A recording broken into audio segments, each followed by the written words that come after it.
Welcome to The Explainer. So glad you're joining us today because we are tackling something literally all of us struggle with. We're going to dive into a brilliant, mind-shifting approach to getting things done and managing our emotions, built around a super effective 21-day framework. If you ever feel like you're constantly fighting your own brain just to finish your to-do list, this is absolutely going to change how you approach your daily habits. We've all been there, right? You tell yourself, oh, I'll totally go to the gym tomorrow. And then a few seconds later, another thought pops up. Well, I'll just start my diet later.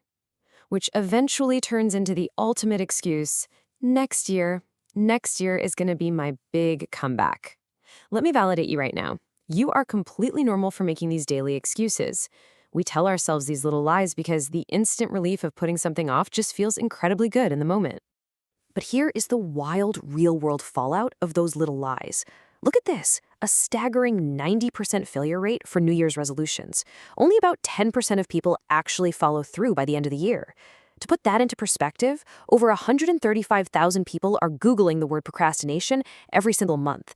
People are desperate to change. They really want to stop hitting pause on their lives, but they just don't know how to actually rewire their brains.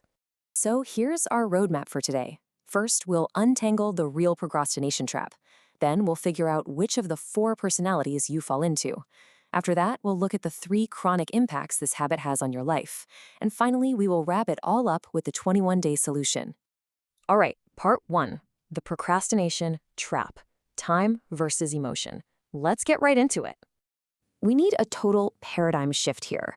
The old school way of thinking is that procrastination is just a time management problem. But honestly, if that were true, your fancy planners, calendar alerts, and to-do lists would have fixed this years ago.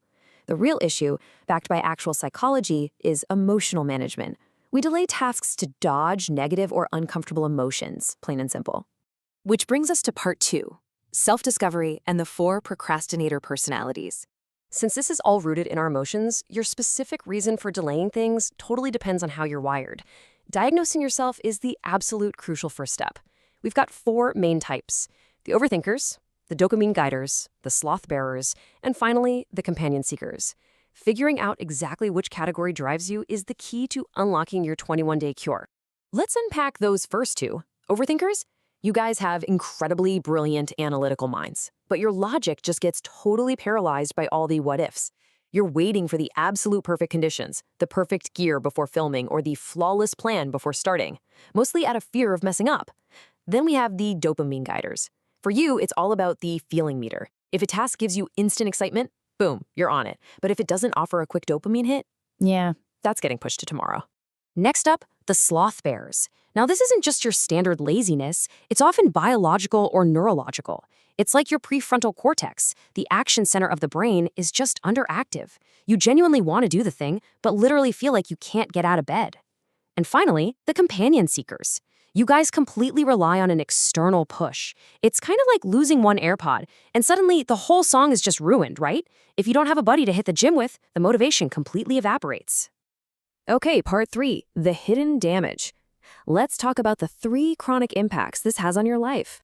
Step 1 of this damage is simply falling behind. You watch peers, who honestly might not even be as smart as you, succeed just because they actually take action while you wait. But step 2? That's where things get dangerous, the rotten emotional state. Think of it like buying beautiful, fresh fruit and just leaving it on the counter for weeks. It completely rots. The exact same thing happens to your unacted positive emotions. When you don't use that fresh inspiration, it ferments right into self-doubt and toxic anxiety. And that leads right into the final, heaviest impact. Think of it like driving with your GPS. You miss a turn because of some bad traffic. Then you miss another one looking for gas. Then you get distracted and miss a third. Suddenly, you have entirely lost your destination. That's what this does to your life. When we constantly put things off, we veer so far off our true path that we lose our entire sense of direction, leaving us with nothing but guilt. So, the big question is, how do we actually fix this? Part 4, the 21-day framework, a simple 4-step mental practice. Just watching hype videos isn't going to cut it. We need the real, structured tools that psychologists use to build an actual discipline muscle. Step 1, find the villain. Step 2, catch the pattern. Step 3, rewrite the script. And Step 4, use a proof tracker. Let's walk through exactly how you execute this every single night before bed. Step 1 is all about confronting your ego. Grab a physical notebook. On page 1, boldly write your name and your primary personality type. Something like, I am an overthinker. It takes real guts, but you have to visually acknowledge your core obstacle. I mean, you literally cannot defeat an enemy that you refuse to name. Moving on to step 2, you're going to create a pattern-catching table.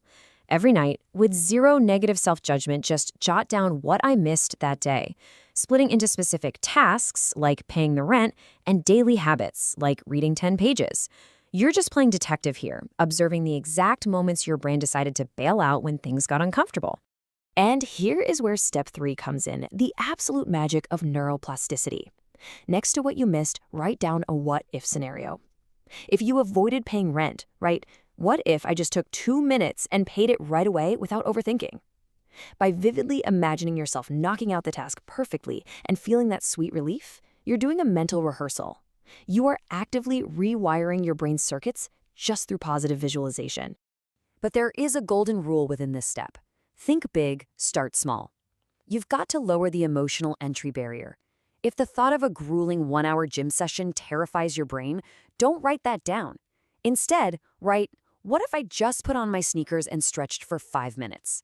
Shrinking that emotional hurdle makes taking that very first step feel completely effortless. Finally, we hit step 4. And if you take one thing away today, let it be this. Your brain doesn't need motivation, it needs proof. Keep a daily checklist of those tiny entry tasks. Every time you literally check off that 5-minute stretch, you are handing your brain hard, undeniable evidence that you are a consistent action taker. You start building an entirely new identity. Stick with this framework for 21 days. Face down the ego, spot your patterns without beating yourself up, rewire your brain with mental rehearsals, and give yourself proof through tiny, manageable actions. It really all boils down to one incredibly important question for you right now. Is your comeback going to start today or tomorrow?